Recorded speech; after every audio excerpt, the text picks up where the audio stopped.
Welcome to Transform Now, the podcast brought to you by robotic process automation pioneer SS&C Blue Prism. Digital transformation has the potential to reshape the way companies service their customers, engage their employees, and manage their operations.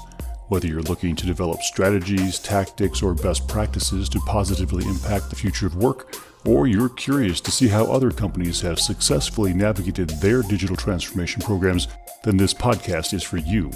We're here to help you transform now. Hello, everyone. I'm Michael Marchuk. Welcome to the Transform Now podcast. Our guest on this episode is Chris Stegner. Chris is the founder and CEO of Very Big Things. It's an organization that's helped quite a few companies reboot their digital transformations and win a boatload of awards along the way. We'll be chatting with Chris about a whole bunch of things related to overcoming the challenges of going digital, but I am super excited to hear more from him because he's got a lot to say. So welcome, Chris. Awesome. Thank you for having me. I'm super excited to be here. I am excited that you're here as well. Tell us a little bit more about you. You've got an interesting background and led you in a bunch of different ways to get to where you are. So I think it'd be interesting to hear it because it really does help shape the way the discussion goes with some of these topics. That's fair. I'll try to give a short background. So as mentioned to you before the show, I originally grew up in Oklahoma on a bunch of land, getting into trouble and all that type of fun stuff. When I was 10, I moved to Seattle, and it was actually kind of a rough suburb of Seattle. And I remember when I was there, it didn't seem like there was a ton of opportunity. And there's a longer story behind this, but when I was in Oklahoma, I was in the land of the well-off. I was going to a private school. I had a lot of very successful people around. My grandfather, he had run some really large companies and so forth and been successful. And then all of a sudden we're living in the ghetto of Seattle, and nobody I knew was making any money whatsoever. And this is back in '92, so it didn't seem like there was a whole lot of options available. And then school, I encountered the computer, and the computer all of a sudden was like, and not only the computer but the internet, right? And because this is right around my time, I got my first AOL discs. That gave you like a month's free trial of the internet. And if it wasn't for that, I'd probably still be in Seattle. But all of a sudden I saw the internet, and all of a sudden it was like, wait a second, here I can be anybody in the entire world. I have the same access to anything that anybody does. It doesn't matter if you're in the most well-off neighborhood in the world or the worst one. On here, you can do anything. There are no boundaries. And that just immediately grabbed me, and I dove in. Fast forwarding a bit, from there, I started my first website when I was 13, teaching people how to use this really difficult piece of software. I didn't have the manuals to teach you how to use it. And there was like 4 big manuals. And so I was just figuring it out. And I said, some other kids are like me and they need to figure this out too. So as I figured out, I'll teach them. And turns out all of the professionals didn't want to read the 4 manuals either. So they all started coming to the website. And there's a lot of expensive plugins for the software, like $2,000 type plugins. And I became like the only place to advertise. Our rule was like, for the cost of 1 piece of software, you'd pay that per month. And if you sold 1 copy, you're good to go.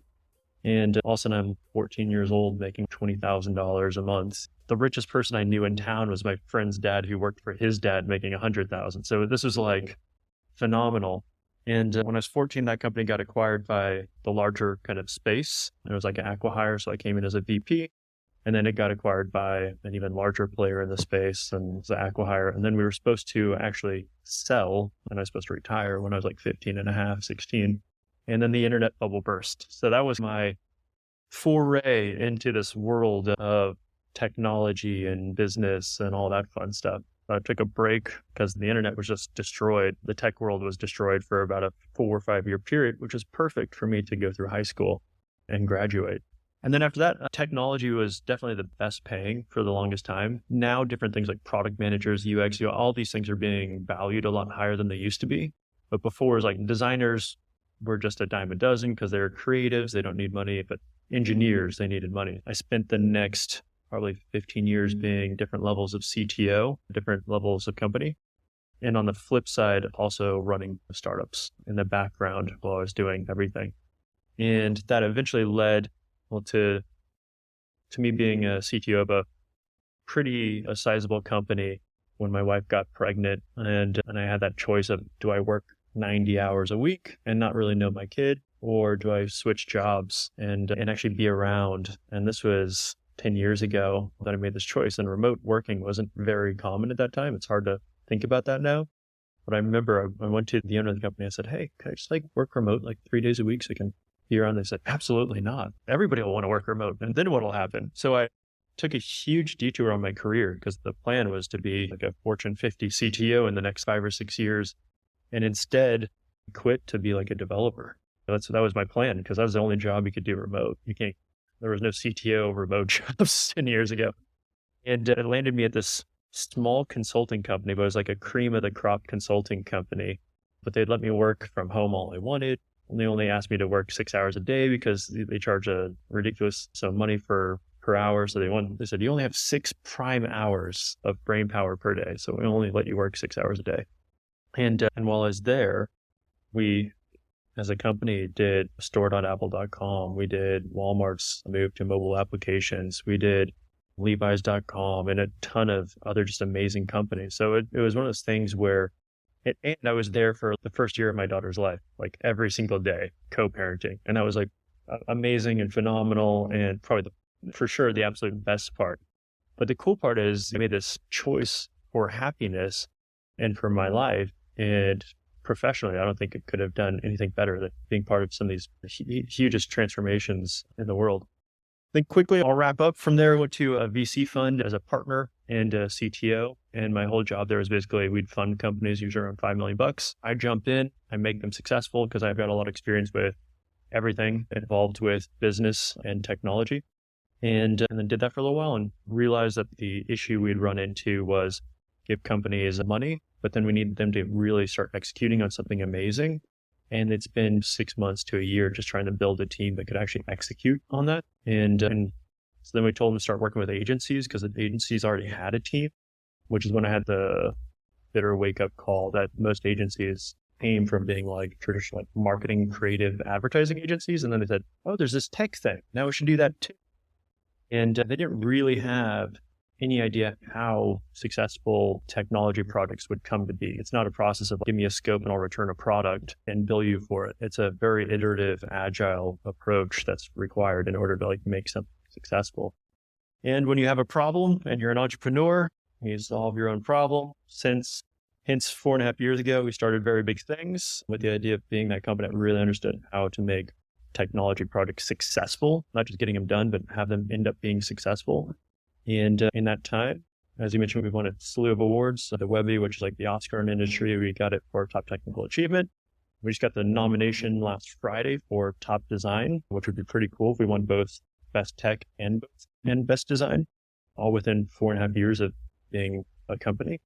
And just about every other award, we can think of UX Design Award for Product of the Year, Digiday's Innovation of the Year, Hermes top honors, W3 top honors, et cetera, et cetera. That's us. And now we're primarily working with established enterprise companies. So you have obviously a lot of experience from both a technical and then you mentioned the design side of things.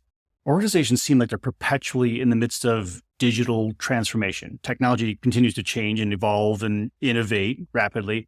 But what do you see the main challenges of these organizations when they're truly trying to transform? So the main challenge when they're truly trying to transform, unequivocally 100%, people is always the issue there. And it goes back to the VC days. What are you investing in? You're investing in the people. They're the ones that will actually make something happen or not. I'll give you an example. We do what's called design sprints with our clients. And for those that aren't familiar with the design sprint, people think of development sprints. It's totally different. The design sprint, Google Ventures created years ago as a 5-day process to solve any problem in the entire world. And through the design sprint, you go over goals and things that could go wrong and how you could achieve it and a whole bunch of other things. With all the established enterprise companies that we're doing these design sprints with, we're trying to help them figure out where they should go moving in the future. Always in the list of things that could go wrong is people. It's the organization might not support this. We might start doing it and then chicken out and then back out of it. And all these different types of kind of human related or politics. Oh, this group, they'll want to own it. And then they're going to push down this. It's always comes down to people issues. And through that design sprint, everybody ends up voting on things. And those are the ones that always pop to the top, is the people related issues, nothing else. We can solve, companies like ours can solve just about anything else you can possibly dream of. It's the people part. If you were to ask me what's the most important ingredient, it's a leader inside of the company that can be ambitious enough to go after the transformation, because there is risk involved. And while companies like us can help mitigate that risk, there's an inherent risk. You need somebody that's willing to take a chance. And then they have to rally and inspire their team. Great transformations are done by companies, great leaders at any level in the organization. It can be a great leader of a department, a division, or the company as a whole, but it needs a great leader.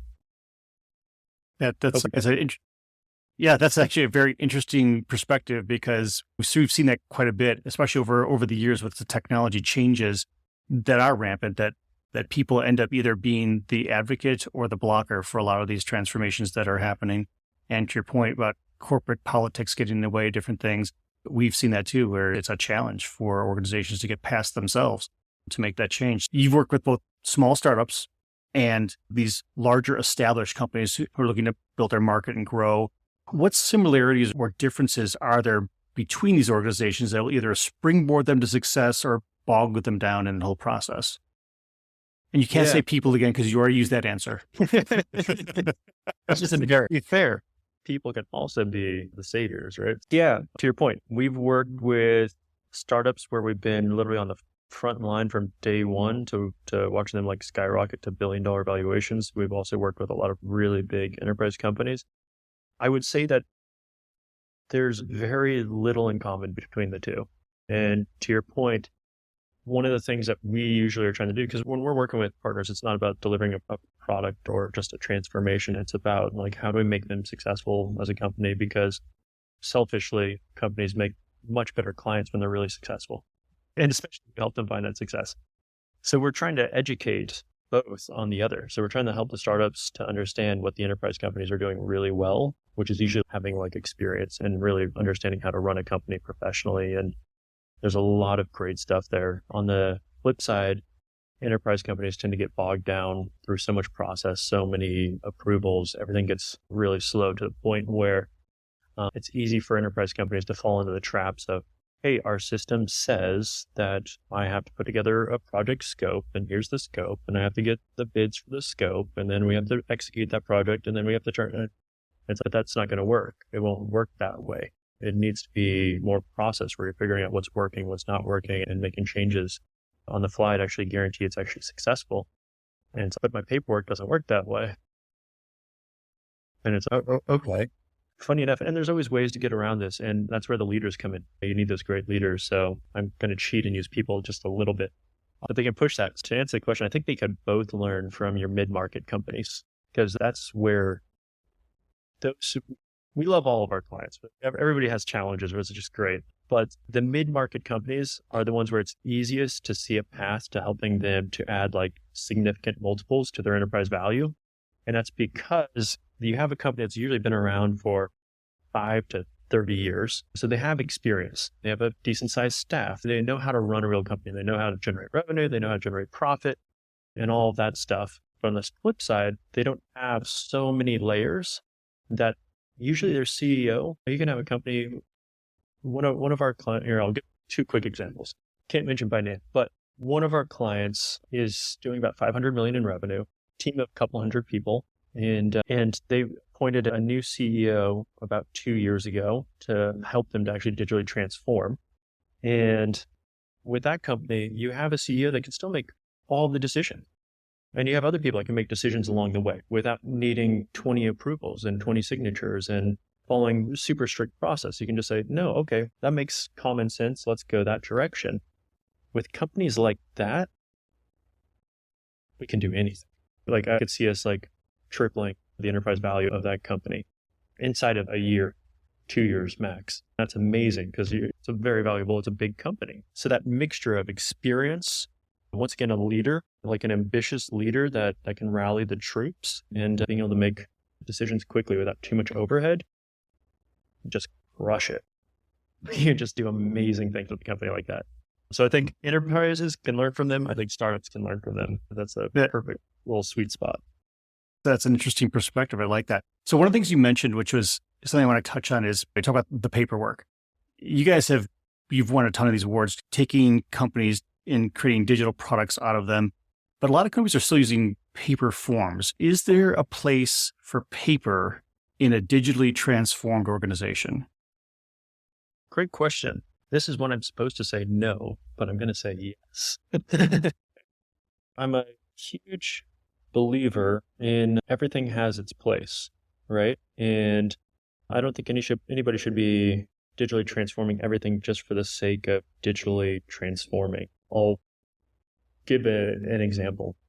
One of our clients, this is years ago, so in the very, very early days of this company, they were helping the elderly, and they wanted to have an app you could run on your phone where the elderly could pull up college students, very much like you would an Uber driver, to come to their location and help them basically solve loneliness. So a college student could hang out, play chess, they could help them walk the dog, this fun stuff. And in the early days, that was the thought. Okay, we're a tech company. This is a startup. Hey, we need to be tech, right? So the thought was we'll have this app. And I remember we created like a proof of concept really fast and started handing it to people at these different homes and so forth. And very quickly we realized that was never going to work, right? But it did not mean that technology didn't have a place, right? So what were they comfortable with? Making phone calls, right? And so the same way, like paper has its place. There are places where people just give me a piece of paper, let me fill it out. So in this case, they were doing phone calls, but the people who were calling them and the people who were answering the calls, we built up tons of technology for them. So they were still a technology company. That like technology made them more efficient, this, that, etc. But at the end of the day, the medium they used was a phone. So I think it's very much should be thought of the same way. You find the best solution to the problem. You don't just jam technology and everything. That said, I've never found an organization that doesn't have 500 places for technology improving their situation. So. No, that makes a lot of sense. And I understand that. And following that, as you look at, we're moving down the future here where perhaps those folks in the homes that were being serviced weren't necessarily exposed to smartphones when they were young enough or ambitious enough to take on that kind of technology. But we've had smartphones now for quite a long time. Do you see that changing over time where perhaps paper, again, you brought an elderly thing. I can understand folks who may be technical or non-technical going to get into that. But do you see an opportunity where that might change in the future, where there would be less dependence on that paper medium? Or is there really always going to be a place where it's just easier to do it this way? I would say the trends of the world have been inventing a path towards less and less paper. I think that's a trend that will always continue. Apple's been doing a great job trying to remove the wallet from our pocket entirely, which also comes along with cool things like a printed plane ticket. Now, since it's not something that you need, like 99% of people, other than elderly or somebody who just couldn't get it to work that morning, are using their phones for their tickets. And I think that continues to grow across the board. So will there always be a place for paper? I think so. Will it continue to shrink more and more? I think so. Yeah, that makes sense. So in our current environment, economics are changing. And during good economic times, it seems like thinking strategically, they get more funding and more traction than perhaps in lean economic times that we're into right now. What are your thoughts on allocating time, effort, and funding to innovation during sort of these leaner times? Yeah, that's a good question and a tricky one. I was going to ask you the easy ones. You're the expert here. Right. So hopefully we can pass on some valuable knowledge here. I'll do my best. To me, the idea of turning on or off innovation is just a silly one. I think innovation always needs to be part of what everybody's doing. What that means can take on a couple of different forms. And funny enough, you make me think of something I shared with our team here not too long ago, which was I'm down in Fort Lauderdale and I had to drive into Miami one day and I was running late. I was like 15 minutes late. And I pulled up Google Maps to tell me like, okay, how long is it going to take me, etc. and Google Maps popped up and it said, you're going to be 15 minutes late. And I was like, I wonder if I can make it up. And I looked and it was like pure green the whole way. Like traffic was perfect the whole way. And I was like, Google knows me pretty well. And if traffic's perfect, like I'm going to get there 15 minutes late. Made me think of other times when if I pulled up Google Maps and it said, you're going to be 15 minutes late, but it was like bright red and orange and so forth, and traffic was messed up all over the place, I would say to myself, I could probably make up those 15 minutes. Like I might have to switch lanes at the right times. I might have to move a little this, that, etc. But I can work with this. Like there's stuff like obstacles that I can get around that'll get me there on time. And I came back with that same analogy in mind, which is like when markets are down and the world's a little crazy and people are a little scared, to me, that's Google Maps with the red and the orange. And you have two choices in that situation. You can say, I'm just going to sit in traffic, which to me would be hunkering down until the storm passes. Hey, let's just be really lean right now. Or you could be innovative and start saying, what opportunities are there to get around this? And I can actually like get further ahead than I could have otherwise if I look for the opportunities and I am innovative, like I'm thinking in that way. So for those that couldn't pick up on the analogy, I think it was Sequoia Capital put it a much simpler way, which is on a rainy day, it's really easy to pass a lot of cars. And I think there's a lot of opportunity.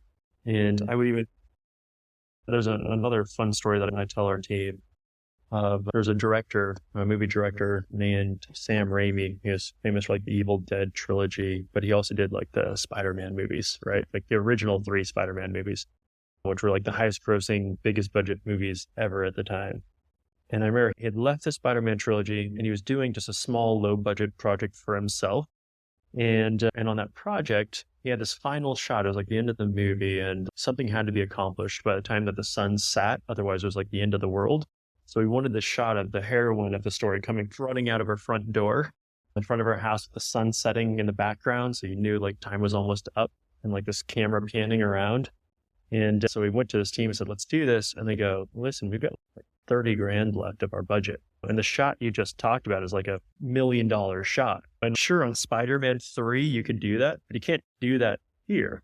And he goes, okay, give me a second. I'm going to go to lunch and I'm going to come up with a solution. I'll come back. So I got a 30 grand budget to do something I want to spend $1 million on. And he comes back from lunch with a gel sheet, like one of the ones you'd put on like an old school projector in class. And it had a gradient of a sunset printed on it. So it just went from clear to yellow to orange to red. And he goes, okay, have her come running out of the house. And as she does, I'm going to put this in front of the camera and I'll slow it down so you actually see the sun setting on her face. And to this day, it's my favorite shot I've ever done in any movie ever. And I love thinking about things like that. There's always, I think constraint forces us to be more creative. It forces us to be more innovative. But you can't just go, I guess we'll just do the lame thing because we don't have the budget for it. You have to force yourself to be creative and innovative. Long story short, yeah, even in the leanest times, you should be pushing and pushing because I think that's when you can come up with the coolest stuff. It's harder when you're eating fat. Yeah, totally agree.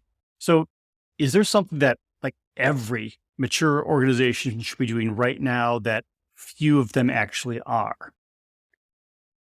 Few of them actually are, yes. And I had to think about this. Does this fit for few of them actually are? And when you look relatively to the amount of companies, I think it proves true. People need to stop procrastinating on the future. I'm a big fan of the Bob Dylan song, The Water's Rising. You got to learn to swim or you're going to sink like a stone. And procrastination it's just the worst. There was a TED Talk that was given. I recommend everybody watch it just on procrastination. And in this TED Talk, the guy talks about the fact that he actually came up, like he's been a lifelong procrastinator, and he came up with his TED Talk speech the night before he actually gave it because he had procrastinated on it. And he's, but my whole life I've learned to live with my procrastination. So I always end up delivering because 24 hours before it's whatever in my life is due, I just full charge and I fully focus on it and I knock it out of the park. But then he brings up this just like point in the last sentence of the TED Talk that threw me for a loop. And he goes, how about everything in life that doesn't have a set due date? You know, how about doing those things with your kids that you always wanted to do? doing that thing with your business you knew you were supposed to do, doing all those things. They don't have a drawn due date. We have a tendency just to procrastinate on it forever. And I think most businesses do that. They see technology, they see all these things are changing. They know that they should be doing something more innovative. They know they should be pushing things more. And they just go, I'll do that when I have to. I'll do that when I have to, versus jumping on it now and making the change that actually make them have the company that they've always wanted to have, or the department or the division, to really do something that's legacy worthy. So definitely push that. And then if I were to say one other thing, I could talk for like an hour on this one topic, because this is what the business is doing, is like helping companies to be more successful and whatever that means to them. But the other thing I'd say is be more exceptional. I think there's a lot of talk around red oceans and blue oceans. Most people know red oceans and blue oceans, but in case anybody doesn't, a red ocean's like a bloody water. There's so much competition in that ocean that it's, do you really want to operate in that one? Or there's a totally blue ocean over here where nobody else is around and you can just thrive. So the general mindset is you want to be in a blue ocean, not a super competitive red ocean. I think in every industry known to man, there's a massive red ocean of mediocrity where everybody's just in that, just doing enough to make it successful, doing enough, etc. And when you start looking at the exceptional side of it, it tends to be a pretty blue ocean. And when I say exceptional, it should be, how's your company seen? How's the branding of your company? How's the messages that you're putting out there to the public, to your employees, to yourself? The products that you're launching, are they exceptional? The experience that your end users are having, something where they go, wow, this company is next level, where the employees go, wow, I'm so excited we are the future of our industry. I just don't think hardly any company really value that. And I don't know of one thing that raises the value of a company faster than actually being seen as somebody who really gets what it means to be doing an exceptional job. And if you look at all the most valued companies in the world, they're the ones that have learned exceptional. Even, I forget his name, Armand, whatever, the guy that just became the richest person in the entire world that runs LVMH, right? What does LVMH do? They do exceptional products that cost a fortune. You wait in line for an hour to get into a store to buy something that costs you $5 at Target, and then you wouldn't wait in any line for $4,000, because they've built a brand of being exceptional. And the experience you have from the time you go into the store, to the buying, to going home, to the brand itself, how it's perceived, etc., all exceptional. Apple's the definitive. The first ones really started saying, hey, let's worry about being exceptional in our packaging and our stores and how we help people through the purchase process. Every product they make and the branding of themselves. Amazon's put endless effort into being exceptional at getting things cheap fast, at getting prices down cheap, etc. You look at Tesla as well and the products they created. It's people need to be aiming for exceptional, and they aren't, and they just procrastinate on it. Like one day, but there's a huge blue ocean there. In every industry we've seen, every company we've worked with, once we push them into that level, you just see enterprise value skyrocket. So you're in the business of inspiring these organizations to become their best. So what inspires you? And you can't say your family because that's personal, from professional perspective. What inspires you? I think I'm inspired by the people that are the best at everything in the world, right? So answering that, I'd say it's on two fronts. I really like people who push boundaries. And I really like people that just executed things at the absolute highest level. And I will go on I'll discover some new person that I didn't know about that's done something really exceptional, or just at the height of their craft, or doing something really innovative. And then I'll just go in like a 3-4 month rabbit hole of learning everything known to man about them, like what drove them, how they got there, etc. And I've been doing this for the last 20 years, I'd say, where I just get really infatuated with anybody that's doing something at just the next level, and then just really study. And because that's what I want to do. Have you seen any commonalities? Have you seen any commonalities when you do research these people who are exceptional, who are inspiring you? I'd say it's that they're driven by wanting to be exceptional. They're driven by wanting to push boundaries. They're not driven by just trying to find traditional success. And yeah. So it's not just about money. It's not about it's about actually, hey, I want to be the best in the world at this thing. and then attacking it. And then I'd say in our domain, so I'll pull it back to the technology world, a little bit more the innovation world. And even past that, one of the biggest commonalities I found is people that have multiple skills around what it is that they're trying to do. So let me try to boil that down into something that makes sense. Take our world. I'm not saying I'm exceptional, but I'll use myself as an example because it's something that I know a lot about. I grew up running a business in tech. I created all my first designs. I would technically say I'm a better designer than I am a developer. I've been doing UX since a very early age. I had to figure out our marketing. I had to figure out our SEO. I had to figure out, because I was like a 14-year-old kid, so I didn't have a team for these things. So you just learned everything, right? I learned how to develop. I had to learn how to do databases so we could continue to scale the business. I had to learn how to sell. I had to learn how to sell people on advertising with us, how to sell employees on working with us when I had almost nothing to give them, and so forth. And so it's the culmination of having all these different skills allows you to innovate because you're not having the inner office politics. It's not like I'm a designer talking with a developer or talking with a business person who has they're like, oh, I just want to sell. And this person's, I just want it to look pretty. And I'm like, I just want it to be a scalable back-end architecture where there's these internal politics at play. Instead, all that's just happening in my head. So I can have all these kind of like debates in real time, like microsecond debates is the way I like to think about it, to where everybody's, and there's no egos involved. So everybody can just come together on a solution that's the best solution, right? That solves the business, the marketing, the design, the engineering. So a huge thing that we've worked on here since the get-go is how to make groups of people work in that same way. How do we get groups of people? How do we get the individual designer, the developer, and the marketing person, et cetera, to actually collaborate in a way that makes them like one person? I'd say that's probably where we put the most effort, is to make that happen, because that's where the magic happens. But you can see the same thing. You look at Steve Jobs from Apple. Like, the guy was a design nut. He learned how to engineer. He was soldering the original boards. He got into marketing. His first real job with the company was like sales, going out and actually selling the thing to everywhere. And you take all this, he doesn't have to be an expert or the best at all of them, but having the understanding of how all those different things work, it allows him to call BS a little bit and pull people in the right way. Like, okay, engineer, you say it has to be this way, but it doesn't really. And designer, I know you want this way, but wouldn't this work as well? And hey, marketing person, wouldn't this solve your problem if this was this way? So I think that cross-functional part really allows for innovation. And then past that, it's just desire, right? Yeah.